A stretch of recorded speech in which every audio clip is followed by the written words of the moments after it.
దీపావళి. ఈ దీపావళి ఎలా వచ్చింది? నరకాసురుని యొక్క వధం చేసినటువంటి ఒక పర్వదినం దీపావళి. అలాంటి ఒక పర్వదినం మనం పూజ చేసుకుంటున్నాం. ధన్తెరస్ అని కూడా చేసుకుంటున్నాం. కొంత ప్రాంతంలో సోదర సోదరీలు పూజ కూడా చేసుకుంటున్నారు, నార్త్ సైడ్లో అంతా కూడాను. ఈ యొక్క దీపావళి రోజు కొంతమంది వారి యొక్క వ్యాపారం యొక్క మొదటి పేజీని ప్రారంభించి లెక్కలు కూడా రాసుకోవడం మొదలు పెడతారు. పెద్దవాళ్ళందరూ చిన్నపిల్లలకి తీపి మిఠాయిలు, బట్టలు, పటాకులు తీసుకొచ్చి ఇవ్వడం. పెద్దవాళ్ళందరూ కూడా దేవాలయంలో పూజ చేయడం, ఇంటిలో సాయంత్రం లక్ష్మీ ఆరాధన చేయడం చాలా విశేషమైనటువంటి దినం.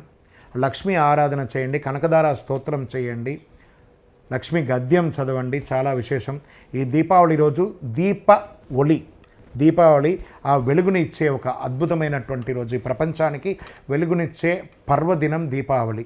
ఈ దీపావళి తెల్లవారి నుండి కార్తీక మాసం స్టార్ట్ అవుతుంది కాబట్టి అక్కడి నుంచి మొదలు పెడితే ఇంకా శివరాత్రి వరకు అన్ని పండగలే, విశేషాలే. అలాంటి దీపావళి పర్వదినం అందరూ కూడాను ఆయురారోగ్య ఐశ్వర్యాలతో ఉండాలి.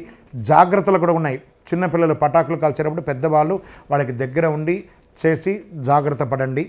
దీపాలు ముట్టించేటప్పుడు వస్త్రాలన్నీ కూడా కాలకుండా జాగ్రత్తగా ఉండండి.